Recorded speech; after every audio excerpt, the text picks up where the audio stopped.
And you thought I would just forget about this. I'm gonna finish this series, damn it.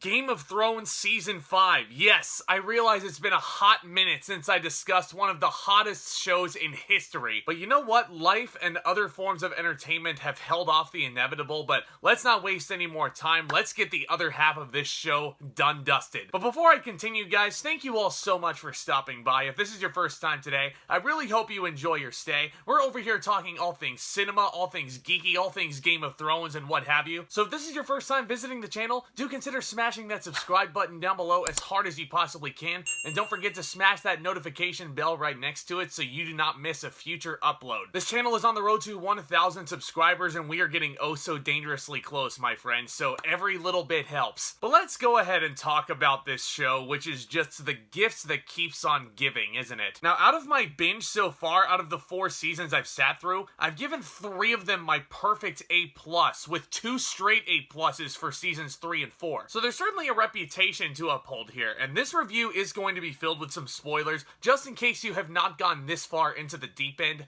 I've warned you. And I'm going to be jumping around a little bit, talking about all the little plot lines that I enjoyed, and then get into some of the things that I didn't enjoy as much. But first off, in King's Landing, after the murders of King Joffrey and his grandfather Tywin, Cersei's young, indecisive son Tommen rules Westeros as king. And this was certainly an interesting turn, seeing Joffrey's incompetent younger brother take control of King's Landing. So far from what I've seen of Tommen, I've enjoyed him. I think Dean Charles Chapman plays the innocents perfectly. It's not my favorite plot line to come out of Season 5. You know what that is? Let me just cut right to the excellent stuff. Tyrion Lannister is taken to Daenerys Targaryen, and Daenerys is struggling to rule Slaver's Bay in the land of Meereen to regain control over her growing dragons. But as soon as I discovered that Tyrion, my favorite character, was being taken to none other than Daenerys Targaryen, I was sitting there anxious to see what would arise. And my god, this was easily the most interesting part of Season 5 to me. If you thought Peter Dinklage and Emilia Clarke were dynamite on their own, putting them together with Peter Dinklage basically playing Emilia Clarke's advisor now, perfect stuff. Putting them together just means powerhouse chemistry, and I for one cannot wait to see where the next season leads them, especially after Dany rides off on one of her babies after he brutalizes a number of innocent civilians. Maybe not so innocent as they try to attack Daenerys, but oh my goodness gracious, what a moment. If I could use an inside-out term for a minute, this might be one of my core memories of Game of Thrones up to this point. You have the Red Wedding, you have Joffrey's poisoning, and then you have the first dragon massacre. Ah, so much fun to watch that. Also fun to watch this season was to see how the Lannister family was evolving. They're encountering new enemies, including a religious cult that Cersei foolishly empowers, but then they arrest her and Queen Marjorie, played wonderfully once again by Natalie Dormer. But once Cersei confesses some sins of her past, she is released, but not until she takes that walk of atonement that you remember from the finale. Now, some may call it comeuppance for a character who's been so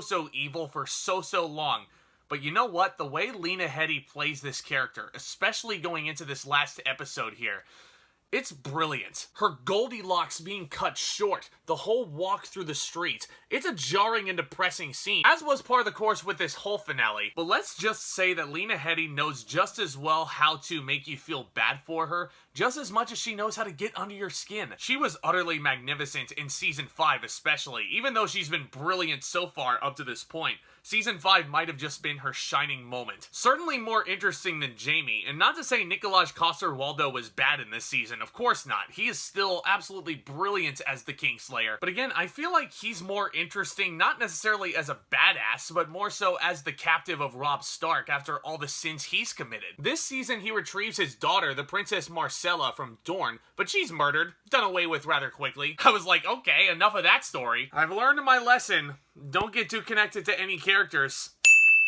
Oh, I miss you. But speaking of Starks, let's talk about Arya for a second. Maisie Williams, once again, is fantastic in Season 5. Now, her main story arc this season is in Braavos, where she receives training as an assassin, but she disobeys her trainers who blind her. Now, she's got a few badass moments in this season, don't get me wrong, but I'm just kind of waiting for her to click for me. I know it's in there. I know Maisie Williams has got what it takes. I'm pretty sure Arya becomes a more interesting character than this. But I don't know, this character isn't resonating with me as much as I would like to at this point. I think the most interesting Stark for me has been Sansa. Sophie Turner has easily turned into one of my favorite actresses coming out of this show, and she goes through quite the ringer in this. But she's been left at Winterfell by Littlefinger, and she is married off to Ramsay Bolton, the slimy bastard. Literally, he's a slimy bastard, because he, rapes and imprisons her after she's married to him. Jesus, if you thought the stuff he was doing to Theon was bad enough. I'm sorry, Reek, don't come after me, Ramsay, for getting his name wrong. But seriously, Ramsay is turning into one of the most despicable villains I think ever put to any form of media. Ewan Rion is another actor here who just knows how to get the assignment down pat, because he's making Joffrey look like a cuddly teddy bear with the stuff he's into. Now, last but not least, I gotta talk about Jon Snow, who has become Lord's Commander of the Night's Watch. Season 4 was easily the most interesting from him, and he's basically become second in command to Stannis Baratheon, who has been hell-bent on retrieving the Iron Throne for himself. But as revealed in the finale, one of the big things is that Stannis is defeated and killed, which honestly, I wasn't really surprised by, because number one, I never really found Stannis all that interesting to begin with. And number two, I feel like if Stannis did get what he wanted, that would have been the most predictable path of least resistance for this story. And it's not necessarily what I would expect from these showrunners, you know what I mean? So I was honestly kind of intrigued once that occurred, and even more so when Sansa literally takes that leap of faith with Theon off the wall escaping Winterfell. Oh boy, absolutely breathtaking. Didn't think they would go through that, especially after all the betrayal that Theon has committed against the Stark family especially. But that just shows you that both would rather take the leap literally and die instead of be under Ramsay's domain any longer. Not only does that kind of redeem Theon in a way, but it also puts Ramsay over as this very despicable human being even more so. They have to get away from him. Now, we'll see if that comes back to haunt them. I cannot wait to see where Season 6 takes them. But the finale doesn't stop there. Jon Snow loses a bunch of his Night's Watchmen after a brutal fight with the White Walkers, including the Night King. That might have been my favorite fight of Season 5. It was just absolutely breathtaking. Episode 8, I believe. Absolutely great action, but then you get a couple episodes deeper, and then all of his men, most of them rather, mutiny, and then they kill Jon Snow. What? This came definitely as a surprise, but do I think this is all we see of Jon Snow? No, probably not. Because even when I wasn't watching Game of Thrones when it was airing live, all people could talk about was Jon Snow going into the finale. So I know that he plays some sort of role. If I had anything spoiled for me going into this binge, it was that Jon Snow plays a key part, especially going towards the finish line. Now, whether that's from Beyond the Grave or presumably what I'm predicting, he's still alive after all, again, that remains to be seen. But other than a few gripes with some story elements, I had an absolute blast with Season 5. It still retains all the excellent performances, still retains all the breathtaking visuals shot on location, and not to mention a breathtaking musical score from Ramin Djawadi. I'm gonna give Game of Thrones Season 5 an A. The streak is broken, I'm sorry. This is one of the lesser seasons in my eyes. It's not top tier Game of Thrones in my opinion, but let's face it, this is still Game of Thrones, and it's still pretty damn good. And from what I've gathered from what friends have told me, Season 6 really picks up, especially with the Battle of the Bastards.